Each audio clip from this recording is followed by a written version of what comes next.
Donc Denis Cardone, 37 ans, donc compétiteur pirogue, paddle et stand-up. Et donc aujourd'hui j'accueille Greg et Louis pour une petite initiation à la pirogue.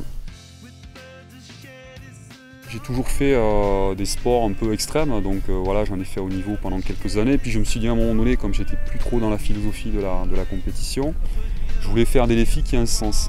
Donc les ramener à la cause que je défends aujourd'hui. Par exemple, donc là c'est la protection de la biodiversité en Méditerranée. Et je voulais sensibiliser le plus grand public possible à l'intérêt quand même majeur de protéger la mer et d'une façon plus générale le littoral. Et puis aussi dire aux gens qu'à un moment donné, voilà, ils avaient un patrimoine naturel qui était le leur, mais qu'il fallait surtout le transmettre dans de bonnes conditions aux plus jeunes.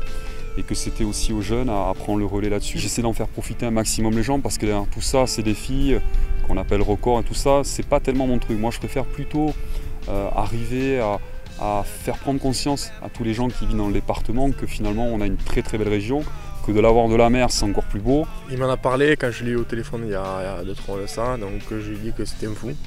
Mais c'est vrai que c'est quand même un super défi et c'est vraiment impressionnant. Quand on monte dessus, on peut se dire que c'est vraiment impressionnant de faire tout ce trajet, quoi. It's crazy.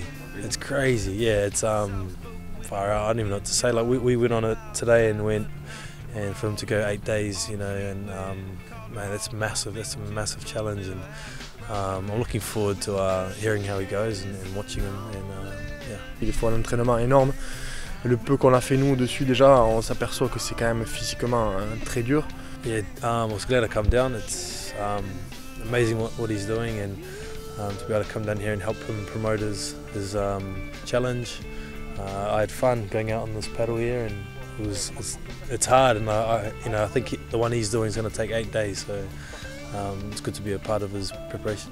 Mais l'idée c'est qu'un joueur de rugby, un athlète de haut niveau comme Greg et Louis peuvent tout à fait trouver leur équilibre dans ces sports-là parce qu'en fait ils préparent la caisse et ça leur permet aussi de changer un peu les idées par rapport au stade. Donc c'est vrai que je pense qu'il y a plein de points communs entre la pirogue, que ce soit la pirogue, le stand-up ou les sports de mer qu'ils peuvent pratiquer ici chez eux sur le littoral catalan.